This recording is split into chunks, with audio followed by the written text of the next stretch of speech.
तो first question था, उसका फोर्थ पार्ट करना था। इससे पहले वाली वीडियोस में हमने जो है वो एक्सरसाइज 2.1 पॉलिनोमियल्स क्या होते हैं उसके बारे में अच्छी खासी एक वीडियो बनाई, जिसमें इंट्रोडक्शन और सारी चीज़ें समझी, पूरे कॉन्सेप्ट को समझा।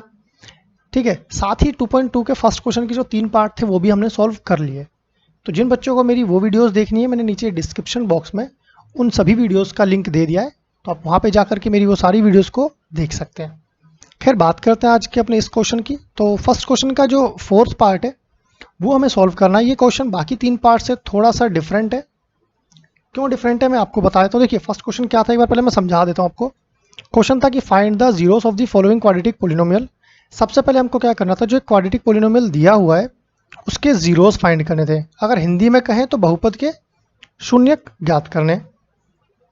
फिर दूसरी चीज़ उन्होंने ये बोली कि verify the relationship between the zeros and coefficient. इसके बाद क्या करना है भाई, इसके बाद हमें ये करना है कि इनके जीरोस और इनके जो कोफिशिएंट होते हैं उनके बीच में रिलेशन को वेरीफाई भी करना है, यानी अल्फा और बीटा को वेरीफाई करना है। ठीक है, तो अब इसमें क्वेश्चन में चेंज क्या, देखिए क्वेश्चन में चेंज ये है कि यहाँ पर देखिए आमतौर पर क्वाड्रेटिक पोलिनोमियल में हमको किस तरह से चीज़ें मिलती थी। हमको अगर स्टैंडर्ड फॉर्म याद हो तो वो था ax² प्लस bx प्लस सी, ये था। यहाँ पर क्या था, मतलब एक बार तो स्क्वायर वाले साथ के मतलब वेरिएबल के साथ में कोई एक नंबर था, फिर सिर्फ x के साथ में कोई एक नंबर था, फिर उसके बाद में कांस्टेंट टर्म थी, मतलब सिर्फ एक नंबर था उसके साथ में x या y कुछ नहीं था। ठीक है, अब यहाँ पर देखिए होना तो ये चाहिए था ना कि यहाँ पर 3 जो है टर्म होती, 1 2 3, पर यहाँ पर क्या देखिए 1 और 2, तीसरी टर्म ही नहीं है। तो इसमें कौन सा a होगा, कौन सा b होगा, कौन सा c होगा, ये जानना थोड़ा सा तो मुश्किल हो जाएगा। कुछ मुश्किल नहीं है, बहुत आसान है। देखिए क्या करना है, जो स्क्वायर के साथ वाला नंबर होता है ना, ध्यान रखिए, जो स्क्वायर के साथ वाला नंबर होता है वो a होता है हमेशा। देखिए यहाँ पर स्क्वायर के साथ वाला नंबर a होता है, और बिना स्क्वायर वाला अगर कोई आपका वेरिएबल दे रखा है, जैसे x है, y है, या यहाँ पर जैसे u है, उसके साथ वाला नंबर क्या होता है, उसके साथ वाला नंबर b होता है। तो हमें b दिया हुआ है 8, तो भाई c का है यहाँ पर, देखो आगे कोई कांस्टेंट नंबर तो है ही नहीं, तो c अगर कुछ नहीं है तो c हमारा 0 हो जाएगा। अब बात ये आती है कि इसके फैक्टर कैसे करें। तो देखिए आमतौर पर पहले जो हम फैक्टर करते थे वो करते थे a और c को मल्टीप्लाई करके, है ना। यहाँ पर ऐसा नहीं करेंगे क्योंकि c तो हमारे पास है नहीं, c तो 0 है। तो हम लोग सिंपल क्या करेंगे, इन्हीं दोनों में अगर कुछ कॉमन आ रहा है तो वो कॉमन ले लेंगे। तो कॉमन आप लोग जैसा कि देखोगे ध्यान से, तो कॉमन क्या मिल रहा है, यहाँ से ये 4u, यहाँ से भी 4u। क्यों, ये दोनों 4 से डिवाइड होते हैं, तो पहले तो हमने 4 को कॉमन ले लिया। फिर दोनों में u आ रहा है तो हमने u को भी कॉमन ले लिया।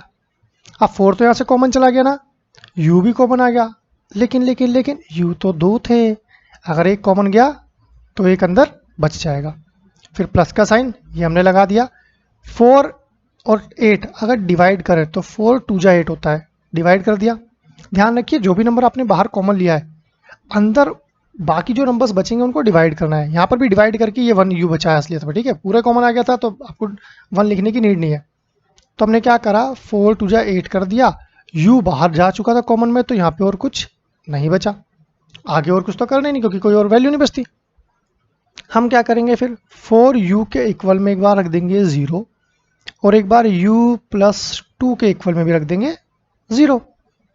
भाई अब क्या करना है, अब कुछ नहीं करना, अब दोनों से u की वैल्यू निकाल लेंगे। तो u की वैल्यू यहाँ से क्या आएगी, 0/4, मतलब क्या होगा, u 0 ही हो जाएगा, 0/4 तो 0 होता है। इसके बाद में u की वैल्यू यहाँ से क्या आएगी, प्लस का 2 यहाँ से आ गया, माइनस का 2, ये दो तो जीरोस हो गए। फाइंड द जीरोस बोला था वो हमने निकाल लिया। अब जो जीरोस निकलते हैं उसको हम नाम कहते हैं, एक अल्फा और एक बीटा, दो नाम दे दिए हमने इसको। रिलेशन को अब करना है वेरीफाई। शून्य का हमने ज्ञात कर लिए, अब रिलेशन वेरीफाई करना है। तो रिलेशन में था alpha plus beta is equals to minus b/a। Alpha कितना है भाई, अल्फा है 0, प्लस बीटा कितना है भाई, बीटा है हमारा माइनस का 2, तो हम ऐसे लिखेंगे माइनस का 2, ब्रैकेट में ऐसे लिखेंगे क्योंकि दो साइन एक साथ आ रहे हैं। ठीक है, माइनस का b/a। अब देखो इक्वेशन थी हमारी 4u प्लस में 8, तो a हमें मिला था 4, b हमें मिला था जो है 8, तो यहीं से हमको वैल्यूज को फटाफट से लिख देना है। ठीक है, बार बार ऊपर इक्वेशन में देखने जाने की जरूरत नहीं पड़ेगी, इसलिए मैंने नीचे ही लिख दिया यहाँ पे साथ में। तो माइनस b का मतलब 8 यहाँ से आ गया, ठीक है, और a का मतलब 4 यहाँ से आ गया। देखिए ये प्लस माइनस माइनस हो जाएगा, यानी कि माइनस का 2 आएगा, और इस जगह इसको अगर हम डिवाइड करते हैं तो ये भी 2 हो जाएगा, यानी माइनस का ही 2 आएगा। तो ये तो वेरीफाई हो गया। इसके बाद क्या करना है, इसके बाद अल्फ़ा इंटू बीटा, ये वाली रिलेशन भी वेरीफाई करनी है। तो अल्फ़ा इंटू बीटा जो था वो था हमारा c बाय ए। तो अल्फ़ा हमारा क्या है, ध्यान से अगर देखें तो 0, बीटा क्या है भाई माइनस का 2, c कितना है हमें पता है, यहाँ पर c कुछ नहीं था तो हमने क्या माना था, c को 0 माना था। तो यहाँ पर भी c 0 हो जाएगा अपॉन a की वैल्यू है 4। 0 से किसी भी नंबर को मल्टीप्लाई करो, चाहे वो प्लस में हो चाहे माइनस में, कैसा भी नंबर हो, अगर मल्टीप्लाई करना है 0 से तो वो तो 0 हो जाएगा। और अगर 0 को किसी नंबर से डिवाइड करें तो भी 0 ही होता है। ठीक है, तो ये हमारा हो गया इस तरह से वेरीफाई। तो ये वाला हमारा हो गया क्वेश्चन नंबर जो है फर्स्ट का 4th पार्ट। अब बात करते हैं इसी के 5th पार्ट की। 5th पार्ट देखो फिर से थोड़ा सा चेंज है, हालांकि अब इस बार आप कर लेंगे, इस बार आप पकड़ लेंगे इनकी चालाकी को। देखिए कैसे समझाता हूँ, ठीक है। तो पहले 5th पार्ट में लिख देता हूँ क्या है, देखिए ध्यान से समझिएगा। 5th पार्ट में बोला टी स्क्वायर माइनस में 15। अब यहाँ पर ए कितना है, ठीक है, उसके बाद में बी कितना है और सी कितना है, ये पता लगाना है। तो देखिए इक्वेशन फिर से वही a x square plus b x plus c. अगर आपको कंफ्यूजिंग होता है ना तो प्लीज़ आप लोग इस तरह से लिख लिया करिए, ठीक है, तो आप आसानी से इसको कर लेंगे, कोई गलती भी नहीं होगी। तो देखिए क्या है, स्क्वायर के जो साथ वाला होगा वो ए होगा, तो स्क्वायर के साथ में कोई नंबर नहीं है, मतलब वो 1 माना जाएगा। ठीक, फिर उसके बाद में बी कौन सा होगा, जो सिर्फ एक्स के साथ वाला हो, मतलब यहाँ पर जो सिर्फ टी के साथ हो, टी के साथ तो कुछ है ही नहीं, तो बी यानी कि 0 माना जाएगा। फिर कांस्टेंट टर्म, मतलब सिर्फ एक नंबर कोई है, हाँ है ये रहा 15 माइनस का। ठीक है, तो हमें पता चल गया ए 1 है, बी 0 है, सी 15 है, वही माइनस का 15 है। अब बात ये आई भाई इसका फैक्टर कैसे करें, ए और सी मल्टीप्लाई करते थे, चलो कर भी देंगे, लेकिन बी क्या बनाए, बी तो पहले से 0 है, तो इसमें भी आपको ए सी को मल्टीप्लाई करके फैक्टर नहीं बनाने। ट्रिक क्या रहेगी, ट्रिक ये रहेगी कि जो टी स्क्वायर है वो ऐसे ही रहेगा, माइनस का 15 इधर जाकर हो जाएगा प्लस वाला 15 यानी पॉजिटिव में। ठीक है, स्क्वायर इधर जाता है तो क्या बन जाता है, वो बन जाता है रूट। इतना तो आप लोगों को पहले से ही आती हैं चीज़ें। ठीक, अब जब भी कोई रूट होता है तो हमारा प्लस माइनस दोनों में माना जाएगा यहाँ पर तो। ठीक, इसका मतलब ये हो गया जो टी है वो एक बार तो हम लिख लेंगे प्लस वाला रूट 15, क्योंकि रूट 15 की तो कोई वैल्यू होती नहीं है, देखिए। फिर उसके बाद में जो टी है वो क्या हो जाएगा, एक बार माइनस का रूट 15। अब ऐसा क्यों किया भाई, इसकी क्या ज़रूरत थी, इसकी ज़रूरत ये थी कि ये हमारे ज़ीरोज़ हैं, तो ये हमारा अल्फ़ा है और ये हमारा बीटा है। अब क्या करना है, फिर से वही रिलेशन वेरीफाई, तो alpha plus beta is equals to minus b by a. अब देखिए कितनी जल्दी जल्दी क्वेश्चन हो रहे हैं। मैथ्स में बस प्रैक्टिस करनी होती है, अगर आपने प्रैक्टिस ढंग से कर ली तो सारे क्वेश्चन जल्दी जल्दी सॉल्व होने लग जाते हैं फिर। तो अल्फ़ा हो गया हमारा, मान लीजिए रूट 15, प्लस का है तो प्लस का साइन आगे लगाने की नीड नहीं है, माइनस बीटा माइनस का रूट 15। देखिए ये प्लस का था, ठीक है, लेकिन जो ये नंबर है ये असलियत में माइनस का है। फिर माइनस बी बाय ए। अब सोचिए बी बाय ए ऊपर अगर देखा जाए तो बी तो 0 है, कहाँ से दिखा 0, यहाँ से दिखा 0, और ए कितना है, ए यहाँ से 1 है। अब देखिए ये रूट 15 है प्लस का, ये प्लस माइनस हो गए माइनस, माइनस का रूट 15 हो गया। 0 को किसी भी नंबर से डिवाइड करते हैं 0 हो जाता है, हमें पता है। सेम नंबर है, माइनस करेंगे ये भी 0 हो जाएगा। तो ये तो रिलेशन वेरीफाई हो गया, अल्फ़ा प्लस बीटा वाला हो गया। अब बात करते हैं अल्फ़ा इंटू बीटा की, तो ये अल्फ़ा इंटू बीटा वो क्या होगा, वो होगा सी बाय ए।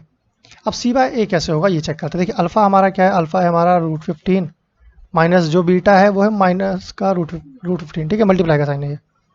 इसके बाद में सी, अब यहाँ पर सी ऊपर जा करके हम देखते हैं क्या निकला था, सी था माइनस का 15, देखिए ये रहा, ठीक है, तो हमने सी लिख दिया कि सी था माइनस का 15। ध्यान रखिए रूट 15 नहीं है, सिर्फ 15 है, रूट तो बाद में आया था जब हमने फैक्टर किए थे। अब ए कितना था, तो ए था हमारा 1। देखिए अब ये माइनस का है, रूट 15 जब मल्टीप्लाई करेंगे तो क्या होगा, माइनस का साइन अगर हम बाहर ही रहने दें तो रूट 15 का ये हो जाएगा स्क्वायर, क्योंकि किसी नंबर को सेम अगर नंबर से मल्टीप्लाई करें तो उसका स्क्वायर हो जाता है। यहाँ पर क्या है, यहाँ पर माइनस का सिर्फ 15 है। हमको पता है कि स्क्वायर से रूट जो है वो कैंसिल आउट हो जाता है, तो यहाँ बचा माइनस का 15 और यहाँ पर भी क्या बचा, माइनस का 15। रिलेशन वेरीफाई हो गया फिर से। ये हमारा क्या हो गया, ये हमारा हो गया 5th पार्ट, ठीक है। अब क्या बचा, अब इसका बचा लास्ट वाला पार्ट जो कि है 6th पार्ट, तो उसको भी मैं भी फटाफट से सॉल्व करवा देता हूँ आपको। अभी मज़ा आ रहा है ना मैथ्स करने में। देखिए क्वेश्चन को जैसे जैसे धीरे धीरे आप लोग सीखते जाएंगे वैसे वैसे क्वेश्चन सॉल्व होते जाएंगे और आपको मैथ्स करने में मज़ा भी आएगा फिर। तो अब ये जो है लास्ट वाला पार्ट, उस क्वेश्चन को हमने लिख लिया। इस बार तो 3 की तीनों टर्म है, ठीक है। तो इस बार फैक्टर करने का जो तरीका होगा वो क्या होगा, वही तरीका होगा कि पहले ए और सी को मल्टीप्लाई करेंगे। तो 3 4 जा हो गया 12, बीच वाली टर्म बनाएंगे। बीच में यहाँ पर कुछ नहीं, मतलब ये 1 है, तो 12 के फैक्टर करके 1 कैसे बन सकता है, बहुत ईजी है। 4 और 3, 4 3 जा 12 भी हो जाएगा और 4 में से 3 जाएंगे तो 1 भी आ जाएगा। फैक्टर कैसे करते हैं, फैक्टर करके हमको चेक करना होता है कि प्लस माइनस करके बीच वाली टर्म बन जाए और मल्टीप्लाई करके वापस वही नंबर बन जाए, तो बन रहा है। तो हमें क्या करना है, अब इसको लिखने का तरीका 3x² माइनस, देखिए हमको अगर कोई नंबर माइनस में चाहिए बीच वाला, तो इन दोनों में जो बड़ा होगा उसी को माइनस का ले लेना, मतलब इसको माइनस का ले लेना, ठीक है। तो माइनस का 4x प्लस का 3x, ठीक है। प्लस माइनस माइनस होंगे, 4 में से 3 जाएगा, 1x बचेगा -4। अब बात ये आई कि इनके हम देखिए इन दोनों में कॉमन किस तरह से लें। देखिए अगर 3x को मैं यहाँ लिखा होता, 4x यहाँ लिखा होता, तो शायद कॉमन लेने में थोड़ी और ज़्यादा आसानी होती है ना। तो आप चाहते तो उस तरीके से भी कर सकते हैं, चाहे तो नॉर्मल भी कर सकते हैं, ठीक है। अगर नॉर्मल मान लीजिए हम करें तो किस तरह से करते हैं, देखिए इन दोनों में कॉमन क्या आ रहा है, मान लीजिए तो x कॉमन आ रहा है। यहाँ से क्या बचा 3, x 2 थे, एक x बाहर गया तो एक x अंदर बचा, माइनस इन दोनों में x थे, बाहर आ गया, ठीक है। कॉमन से सिर्फ क्या बचा 4, इन दोनों में कॉमन कुछ भी नहीं तो 1 लिखेंगे। जब भी कुछ कॉमन नहीं आएगा तो वहाँ 1 लिखते हैं। ये पूरा ऐसे आ जाएगा, यानी कि 3x - 4 ऐसे आ जाएगा। अब क्या करना है, अब ये करना है कि देखो इन दोनों को अगर सेम देखा गया तो मतलब ये सही किया है। एक बार इसके साथ में इसको लिखेंगे, ठीक है। जो मतलब बिना ब्रैकेट्स के नंबर थे उनको ब्रैकेट में डाल देना आपको। एक ये फैक्टर हो गया और ये दोनों सेम है तो दोनों में से किसी एक को एक बार लिख दें। अब क्या करना है, ये हो गए फैक्टर। फैक्टर के बाद करते हैं zeros verify, sorry zeros find, equal to 0। यहाँ पर भी क्या करेंगे 3x - 4 इक्वल्स टू 0। ये क्या होगा, x is equals two plus का 1 इधर आके हो गया माइनस का 1, तो ये हो गया हमारा अल्फा। 3x ऐसे रहेगा, माइनस का 4 इधर जाके +4 हो जाएगा, तो x की वैल्यू क्या आएगी 4/3, क्योंकि मल्टीप्लाई में 3 था, इधर आके डिवाइड में 3 हो गया, ये हो गया हमारा बीटा। अब क्या करना है, अल्फा बीटा निकल गया, जीरोस निकल गया, मतलब कि क्या करना है, अब करना है हमको रिलेशन को वेरीफाई। तो alpha plus beta is equals to -b/a। इस बार हमने क्या करा, ABC नहीं लिखा था ना, तो ABC यहाँ पर लिख देते हैं फटाफट से। a की वैल्यू क्या थी, चलिए ऊपर से देखते हैं। यहाँ से a की वैल्यू 3, b की वैल्यू माइनस का 1। देखिए x नहीं लिखेंगे, x के साथ जो नंबर है कुछ नहीं है तो 1 माना जाएगा वो, ठीक है। इसके बाद में c, तो हमारा c क्या है, वो है -4। तो a b c तीनों लिख लिए। अब यहाँ पर फटाफट से इनको रख देते हैं। तो अल्फा कितना था, -1 था, कहाँ से दिखा, यहाँ से दिखा, प्लस बीटा, बीटा कितना था 4/3 था, माइनस का b/a, माइनस b यानी -1 यहाँ से लेका, और a यहाँ से ले लिया हमने, ये 3, ठीक।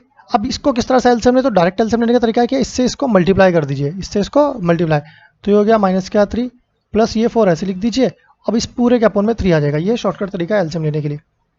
यहाँ पर क्या है, माइनस माइनस कट जाएंगे तो ये 1/3 आएगा, 4 में से 3 जाएंगे, यहाँ भी 1/3 आएगा और यहाँ भी 1/3 है, ठीक।